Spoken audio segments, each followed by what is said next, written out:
if you're not in the industry, you just tend to hear horror stories about property management companies that aren't repairing stuff, or it's a mom and pop owner operator and they're changing locks because you're behind on rent, or violating 6 or 7 different laws, and they're just kind of shooting from the hip, or their rent collection process is terrible, or they're way behind on raising rents. So you're coming in, you're with the buyer, right? You're representing the buyer, and the buyer's like, well, these rents are 20% under market value. Why is that? And it's like, well, it's a mom and pop operator that was afraid to raise rents. We kind of hinted to the, some of the vertical integration, the keeping as much of it in-house as possible.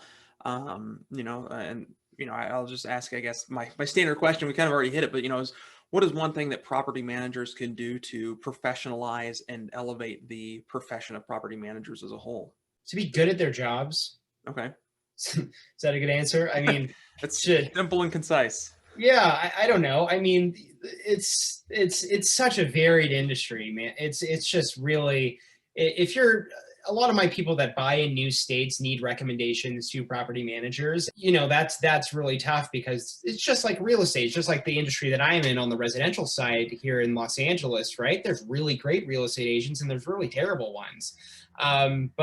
But the ones that do their job the best are usually the ones that get the most referrals and get the most business. So the ones that do their job the best are the ones that should be recognized for that success. And I think this platform that you've created, this podcast, is a really great way to get the word out that there are subtle differences between property management companies, both maybe subtle is the wrong word. There are huge differences between property management companies. And this is a great way to sort of educate the audience that, hey, this is a really eclectic industry and we want to try and separate ourselves from the masses, because there are companies that are just doing things the wrong way, or just inefficient and not vertically integrated.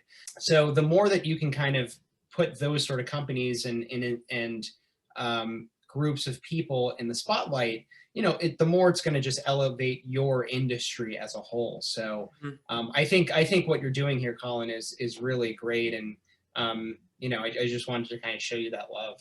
No, I appreciate it, Max, and thank you for the kind words. And it's a very eclectic industry with a ton of different players in it, just like a lot of industries.